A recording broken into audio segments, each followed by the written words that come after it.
ओम शांति। 28 अगस्त 2026 के ईश्वरीय महावाक्य। पहले सुनते हैं मुरली के मुख्य पॉइंट्स। बाबा ने कहा, इस समय बेहद का बाप आकर उत्तम से उत्तम सेवा करते हैं। तुमको रंक से राव, बेगर से प्रिंस बना देते हैं। सतयुग में यही भारत बहुत साहूकार था, वहां देवी देवताओं का राज्य था। फिर यही भारत गरीब बना। अब फिर से भारत को स्वर्ग बनाने बाप आए हुए हैं। फिर बाबा ने कहा, यह बना बनाया बेहद का ड्रामा है, इसमें जरा भी फर्क नहीं हो सकता। इस ड्रामा में जो शूट हुआ वह हूबहू रिपीट होगा। यह ह्यूज ड्रामा है। अभी बाप तुमको राजयोग की शिक्षा दे रहे हैं, जिससे तुम भविष्य में नर से नारायण बनते हो। और लास्ट में बाबा ने कहा, यह सुनकर तुम्हारे रोमांच खड़े हो जाने चाहिए कि स्वर्ग में प्रकृति भी तुम्हारी दासी होगी। वहां फल फूल आदि सब बहुत अच्छे होंगे। मीठी नदियों पर तुम्हारे महल होंगे। धरनी का कोई मूल्य नहीं होगा। जिसको जितनी चाहिए उतनी ले सकेंगे। और अब सुनते हैं महावाक्यों को विस्तार से। मुरली का सार। मीठे बच्चे, तुम ड्रामा के गुप्त राज को जानते हो कि यह संगम युग ही चढ़ती कला का युग है। सतयुग से लेकर कलाएं कम होती जाती हैं। प्रश्न, सबसे उत्तम सेवा कौन सी है और वह सेवा कौन करता है? उत्तर, भारत को स्वर्ग बनाना, रंक को राव बनाना, पतित को पावन बनाना, यह है सबसे उत्तम सेवा। ऐसी सेवा एक बाप के सिवाय और कोई भी नहीं कर सकता। बाप ने ऐसी महान सेवा की है, तब तो बच्चे उनकी इज्जत करते हैं। सबसे पहले सोमनाथ का मंदिर बनाकर उनकी पूजा करते हैं। गीत, आखिर वह दिन आया आज। ओम शांति। मीठे मीठे रूहानी बच्चों ने यह गीत सुना। जैसे आत्मा गुप्त है और शरीर प्रत्यक्ष है। आत्मा इन आंखों से देखने में नहीं आती है, इनकॉग्निटो है, गुप्त है, बहुत सूक्ष्म है ना, है जरूर, परंतु इस शरीर से ढकी हुई है। इसलिए कहा जाता है आत्मा गुप्त है। आत्मा खुद कहती है, मैं निराकार हूं, यहाँ साकार में आकर गुप्त बनी हूं। आत्माओं की निराकारी दुनिया है, वहां तो गुप्त की बात नहीं। परमपिता परमात्मा भी वहां रहते हैं। उनको कहा जाता है सुप्रीम, ऊंच ते ऊंच आत्मा, परे ते परे रहने वाला है परमपिता परमात्मा। बाप कहते हैं, जैसे तुम गुप्त हो, मुझे भी गुप्त आना पड़े। मैं गर्भ जेल में नहीं आता हूं। मेरा नाम एक ही शिव चला आता है। मैं इसमें आता हूं तो मेरा नाम नहीं बदलता। इनकी आत्मा का जो शरीर है उनका नाम बदलता है। मुझे तो शिव ही कहते हैं, सभी आत्माओं का बाप। तो तुम आत्माएं इस शरीर में गुप्त हो, इस शरीर द्वारा कर्म करती हो। मैं भी गुप्त हूं। तुम बच्चों को यह ज्ञान अब मिल रहा है कि मैं आत्मा इस शरीर से ढकी हुई हूं। आत्मा है इनकॉग्निटो, शरीर है कॉग्निटो, स्थूल रूप में दिखाई देता है। मैं भी अशरीरी हूं। बाप इनकॉग्निटो इस शरीर द्वारा सुनाते हैं। तुम भी इनकॉग्निटो हो, गुप्त हो, शरीर द्वारा सुनते हो। तुम जानते हो बाबा आया हुआ है। बाप आते हैं भारत को फिर से गरीब से साहूकार बनाने। तुम कहेंगे हमारा भारत गरीब है, सब जानते हैं, परंतु उनको कोई पता ही नहीं कि हमारा भारत साहूकार कब था, कैसे था। तुम बच्चों को बहुत नशा है, हमारा भारत तो बहुत साहूकार था। दुख की बात नहीं थी। सतयुग में दूसरा कोई धर्म नहीं था, एक ही देवी देवता धर्म था। यह किसको पता नहीं। यह जो वर्ल्ड की हिस्ट्री ज्योग्राफी है, यह कोई नहीं जानते हैं। अभी तुम अच्छी रीति समझते हो, हमारा भारत बहुत साहूकार था, अभी बहुत गरीब है। अब फिर बाप आए हैं साहूकार बनाने। भारत सतयुग में बहुत साहूकार था, जबकि देवी देवताओं का राज्य था। फिर राज्य कहाँ चला गया, यह कोई नहीं जानते हैं। ऋषि मुनि आदि भी कहते हैं हम रचता और रचना को नहीं जानते हैं। बाप कहते हैं सतयुग में इन देवी देवताओं को रचता रचना का ज्ञान नहीं था, आदि मध्यंत को नहीं जानते। अगर उन्हों को यह ज्ञान हो कि हम सीढ़ी उतरते रसातल में चले जाएंगे तो बादशाही का सुख भी ना रहे, चिंता लग जाए। अभी तुमको चिंता लगी हुई है कि हम तमो प्रधान से सतो प्रधान कैसे बने। हम आत्माएं जो निराकारी दुनिया में रहती थी, वहां से फिर कैसे सुख धाम में आई, यह भी ज्ञान है। हम अभी चढ़ती कला में हैं, यह 84 जन्मों की सीढ़ी है। इसके बीच में क्या होता है, यह भी तुम जानते हो। सतयुग में सब तो नहीं आएंगे। ड्रामानुसार हर एक एक्टर नंबरवार अपने अपने समय पर आकर पार्ट बजाएंगे। अभी तुम बच्चे जानते हो गरीब निवाज किसको कहा जाता है, दुनिया नहीं जानती। गीत में भी सुना, आखिर वह दिन आया आज। यह सब है भक्ति। भगवान कब आकर हम भक्तों को इस भक्ति मार्ग से छुड़ाए सदगति में ले जाते हैं, यह भी समझा है। राम राज्य रावण राज्य किस चीज का नाम है, यह भी कोई मनुष्य नहीं जानते। अभी तुम बच्चे समझते हो। बाबा फिर से आ गया है इस शरीर में। शिव जयंती भी मनाते हैं तो शिव जरूर आते हैं, ऐसे भी नहीं कहते मैं श्री कृष्ण के तन में आता हूं, नहीं। बाप कहते हैं श्री कृष्ण की आत्मा ने 84 जन्म लिए हैं। जो पहले नंबर में था वह अब अंत में है। तत्वम तुम भी। मैं तो आता ही हूं साधारण तन में, तुमको आकर बतलाता हूं तुम कैसे 84 जन्म भोगते हो। इस समय देवता धर्म का तो एक भी अपने को समझते नहीं है, क्योंकि सतयुग को बहुत दूर ले गए हैं। कल्प की आयु लाखों वर्ष लिख दी है। वास्तव में ड्रामा की हिस्ट्री तो बहुत छोटी है। इसमें कोई धर्म की 500 वर्ष की, कोई की 2500 वर्ष की हिस्ट्री है। तुम्हारी हिस्ट्री है 5000 वर्ष की। देवता धर्म वाले ही स्वर्ग में आएंगे, और धर्म तो आते ही बाद में है। देवता धर्म वाले ही और धर्मों में कन्वर्ट हो गए हैं।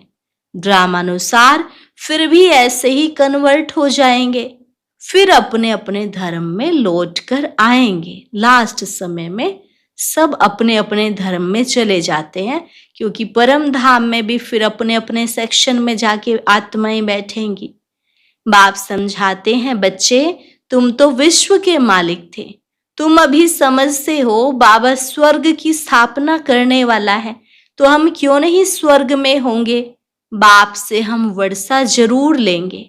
तो इससे सिद्ध होता है कि यह जो हमारे धर्म का है, जो नहीं होगा वह आएंगे ही नहीं। कहेंगे पराये धर्म में क्यों जाएं। तुम बच्चे जानते हो सतयुग नई दुनिया में देवताओं को बहुत सुख थे, सोने के महल थे। सोमनाथ के मंदिर में कितना सोना था, ऐसा कोई दूसरा मंदिर होता ही नहीं। उसमें बहुत हीरे जवाहरात थे। बौद्ध आदि के कोई हीरे जवाहरों के महल नहीं होंगे। तुम बच्चों को जिस बाप ने इतना ऊंचा बनाया है, उनकी तुमने कितनी इज्जत रखी है। जो अच्छा कर्म करके जाते हैं उनकी इज्जत रखी जाती है। अभी तुम जानते हो सबसे अच्छे कर्म पतित पावन बाप ही करके जाते हैं। तुम्हारी आत्मा कहती है सबसे उत्तम से उत्तम सेवा बेहद का बाप आकर करते हैं। हमको रंक से राव, बेगड़ से प्रिंस बना देते हैं। जो भारत को स्वर्ग बनाते हैं उनकी भी इज्जत कोई नहीं रखते। तुम जानते हो ऊंच ते ऊंच मंदिर गाया हुआ है सोमनाथ का, जिसको लूट ले गए। लक्ष्मी नारायण के मंदिर को कभी कोई ने लूटा नहीं है, सोमनाथ के मंदिर को लूटा है। भक्ति मार्ग में यह बहुत धनवान होते हैं। राजाओं में भी नंबरवार होते हैं ना। जो ऊंच मर्तबे वाले होते हैं उनकी छोटे मर्तबे वाले इज्जत करते हैं। दरबार में भी नंबरवार बैठते हैं। बाबा तो अनुभवी है ना। यहाँ की दरबार है पतित राजाओं की, पावन राजाओं की दरबार कैसी होगी? जबकि उन्हों के पास इतना धन होगा तो उन्हों का घर भी इतना ही अच्छा होगा। अभी तुम जानते हो बाबा हमको पढ़ा रहे हैं, स्वर्ग की स्थापना करा रहे हैं। हम महाराजा महारानी स्वर्ग के बनते हैं, फिर हम गिरते हैं, फिर हम पहले पहले शिव बाबा के पुजारी बनेंगे। जिसने स्वर्ग का मालिक बनाया उनकी हम पूजा करेंगे। वह हमको बहुत साहूकार बनाते हैं। अभी भारत कितना गरीब है, आगे इतना गरीब नहीं था, बहुत खुशी में रहते थे। जो जमीन 500 रुपए में ली थी वह आज 5000 में भी नहीं मिलती है। वहां तो धरनी का मूल्य होता नहीं, जिसको जितना चाहिए ले लेवे। ढेर की ढेर जमीन पड़ी होगी। मीठी नदियों पर तुम्हारे महल होंगे ना। मनुष्य बहुत थोड़े होंगे। प्रकृति दासी होगी। फल फूल बहुत अच्छे मिलते रहते हैं। अभी तुम कितनी मेहनत करते हो, लेकिन सूखा पड़ जाता है तो अन्न नहीं मिलता। तो गीत सुनने से तुम्हारे रोमांच खड़े हो जाने चाहिए। बाप को गरीब निवाज कहते हो। अब अर्थ समझाना, किसको साहूकार बनाते हैं? जरूर यहाँ जो आए होंगे उनको साहूकार बनाएंगे ना। तुम बच्चे जानते हो हमको पावन से पतित बनने में 5000 वर्ष लगे हैं। अभी फिर फट से बाबा पतित से पावन बनाते हैं, ऊंच ते ऊंच बनाते हैं। 1 सेकंड में जीवन मुक्ति मिल जाती है। कहते हैं बाबा हम आपके हैं। बाप कहते हैं बच्चे तुम विश्व के मालिक हो। बच्चा पैदा हुआ और वारिस बना, कितनी खुशी होती है। लेकिन बच्ची को देख चेहरा ही उतर जाता है। यहाँ तो सभी आत्माएं बच्चे हैं। हम स्वर्ग के मालिक बन गए। अभी पता पड़ा है कि हम 5000 वर्ष पहले स्वर्ग के मालिक थे। बाबा ने ऐसा बनाया था। शिव जयंती भी मनाते हैं, परंतु यह नहीं जानते कि वह कब आया था। लक्ष्मी नारायण का राज्य कब था, कुछ नहीं जानते। वास्तव में भारत की आबादी सबसे बड़ी होनी चाहिए। भारत की जमीन भी सबसे बड़ी होनी चाहिए। लाखों वर्ष हो फिर तो बहुत जमीन चाहिए। सारी दुनिया की भी जमीन पूरी ना हो। लाखों वर्ष में कितने मनुष्य पैदा हो जाते, अनगिनत मनुष्य हो जाएं। इतने तो है नहीं। यह सब बातें बाप बैठ समझाते हैं। मनुष्य सुनते हैं तो कहते हैं यह बातें तो कब नहीं सुनी, न कोई शास्त्रों में पढ़ी, यह तो वंडरफुल बातें हैं। अभी तुम बच्चों की बुद्धि में सारे चक्र की नॉलेज है। यह बहुत जन्मों के अंत में अब पतित आत्मा है। जो सतो प्रधान था सो अब तमो प्रधान है, फिर सतो प्रधान बनना है। तुम आत्माओं को अब शिक्षा मिल रही है।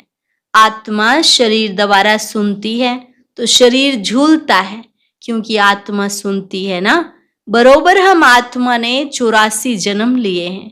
84 माँ बाप जरूर मिले होंगे। यह भी हिसाब है ना। बुद्धि में आता है 84 जन्म लेते हैं, फिर और कमती जन्म वाले भी होंगे। मिनिमम मैक्सिमम का हिसाब होगा ना। बाप बैठ समझाते हैं शास्त्रों में क्या क्या लिख दिया है। तुम्हारे लिए तो फिर भी 84 जन्म कहते हैं, मेरे लिए तो अनगिनत बेशुमार जन्म कह दिया है। कण कण में बस जिधर देखता हूं तू ही तू, कृष्ण ही कृष्ण है। मथुरा वृंदावन में कहते हैं श्री कृष्ण सर्वव्यापी है। राधे पंथ वाले फिर कहेंगे राधे ही राधे, कहेंगे हम राधा स्वामी हैं, कृष्ण स्वामी और हैं। वह राधे को मानते हैं। जिधर देखता हूं राधे ही राधे, तुम भी राधे हम भी राधे। अब बाप बैठ समझाते हैं बरोबर मैं गरीब निवाज हूं ना। भारत ही सबसे साहूकार था, अभी सबसे गरीब बना है, इसलिए मुझे भारत में ही आना पड़े। यह बना बनाया ड्रामा है, इसमें जरा भी फर्क नहीं हो सकता है। यह ह्यूज ड्रामा है। ड्रामा जो शूट हुआ वह हूबहू रिपीट होगा। ड्रामा का भी पता होना चाहिए ना। ड्रामा माना ड्रामा, वह होता है हद का ड्रामा, यह है बेहद का ड्रामा। इसके आदि मध्यंत को कोई नहीं जानते, तो गरीब निवाज निराकार भगवान को ही मानेंगे, श्री कृष्ण को नहीं मानेंगे। श्री कृष्ण तो धनवान सतयुग का प्रिंस बनता है। भगवान को तो अपना शरीर है नहीं, वह आकर तुम बच्चों को धनवान बनाते हैं, तुमको राजयोग की शिक्षा देते हैं। वह भी पढ़ाई से बैरिस्टर आदि बनते हैं, फिर कमाई करते हैं। बाप भी तुमको अभी पढ़ाते हैं। तुम भविष्य में नर से नारायण बनते हो। तुम्हारा जन्म तो होगा ना, ऐसे तो नहीं स्वर्ग कोई समुद्र से निकल आएगा। श्री कृष्ण ने भी जन्म लिया ना। कंसपुरी आदि तो उस समय थी नहीं।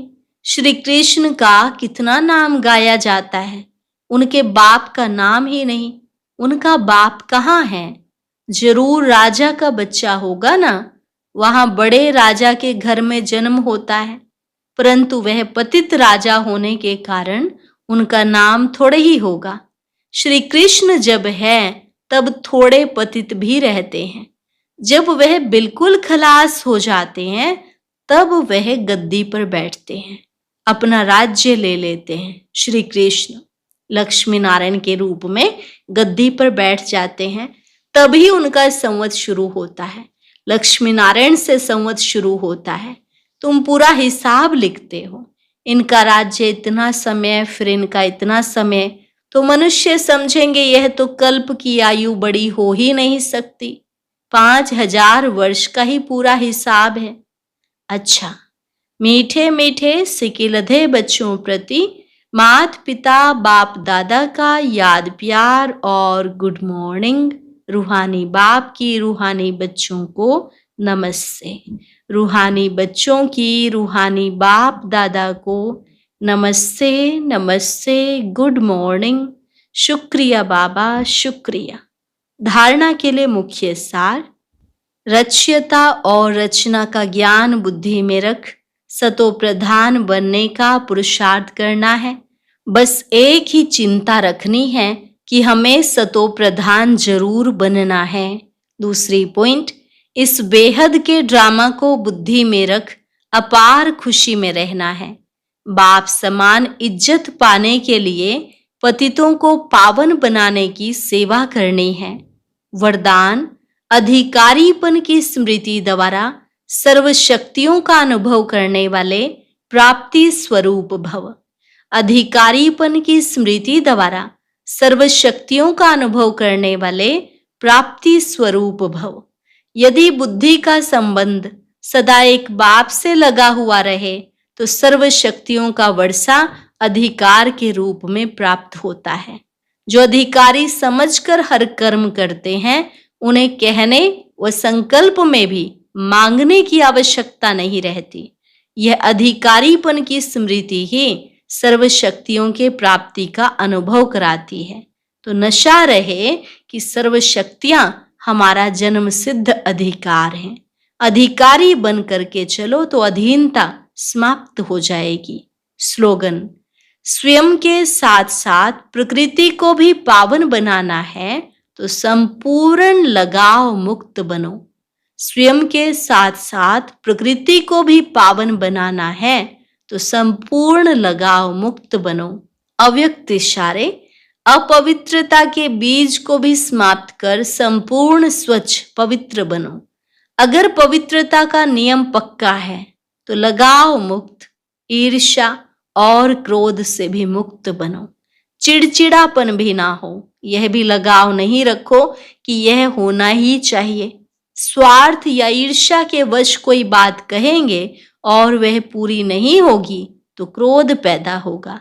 इसलिए पवित्रता के पिल्लर को पक्का करो तो यह पिल्लर लाइट हाउस का काम करेगा। अच्छा, आज का अव्यक्त ज्ञान मोती सुनने के लिए ऊपर दिए गए बॉक्स पर क्लिक करें। अगर बॉक्स दिखाई नहीं दे रहा है तो ऊपर जो कॉर्नर में शो लिखा हुआ है उस पर क्लिक करें।